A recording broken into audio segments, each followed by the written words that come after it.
সন্তানের মৃত্যুতেও শুটিং করেন অভিনেতা বিশ্বনাথ বসু। পেশার দায়ে থেমে থাকেনি তার শো।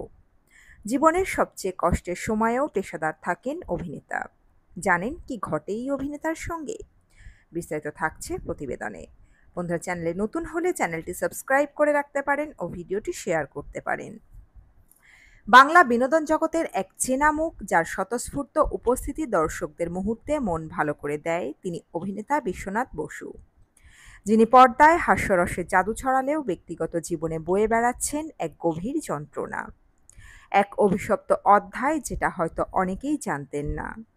প্রথম সন্তানের আকস্মিক মৃত্যু, সেই ক্ষতের যন্ত্রণা তিনি এতদিন নিঃশব্দে বয়ে এনেছেন, কারোর সঙ্গে ভাগও করেননি। 1990-এর দশকে থিয়েটারের মঞ্চ থেকে যে ছেলেটি অভিনয়ের যাত্রা শুরু করেছিলেন, তার কাছে ক্যামেরার লাইট অ্যাকশন একদিকে আর সংসারের কঠিন বাস্তবতা অন্যদিকে। অভিনয়ে কেরিয়ার গড়ার লড়াইয়ের পাশাপাশি জীবনের প্রতিটা বাঁকে ছিল দায়িত্বের চাপে মাথা নত করা। কিন্তু সবকিছু ছাপিয়ে তার জীবনের সবচেয়ে অন্ধকার সময় এসেছিল 2009 সালে, যখন তিনি মালয়েশিয়ায় একটানা শুটিংয়ে ব্যস্ত। পেশার প্রতি দায়িত্ব পালন করতে করতে হঠাৎ ফোনে পেলেন মর্মান্তিক সেই খবর: গর্ভেই অকালে চলে গিয়েছে তার প্রথম সন্তান।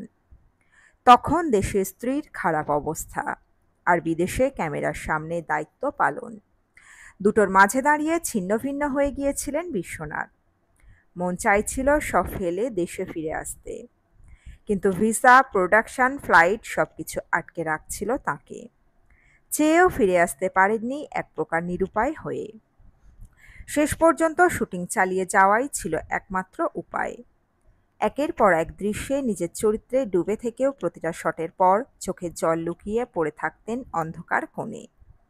শুটিং সেটে তখন পাশে ছিলেন অভিনেত্রী ইন্দ্রাণী দত্ত, যিনি নিঃশব্দে তাকে সান্ত্বনা দিয়েছিলেন।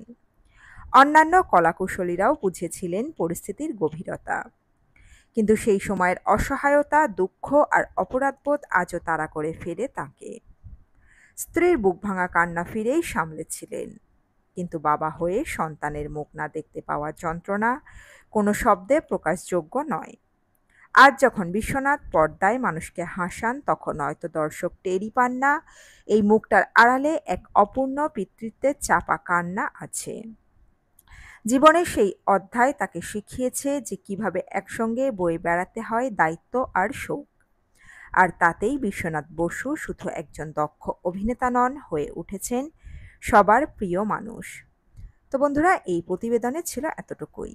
দ্রুত ফিরে আসছি এরকমই নতুন কোনো প্রতিবেদন নিয়ে। অজানা গল্প চ্যানেলের সঙ্গে থাকার জন্য সকল দর্শক বন্ধুকে অসংখ্য ধন্যবাদ। দেখতে থাকুন, চোখ রাখুন আমাদের অজানা গল্প চ্যানেলে।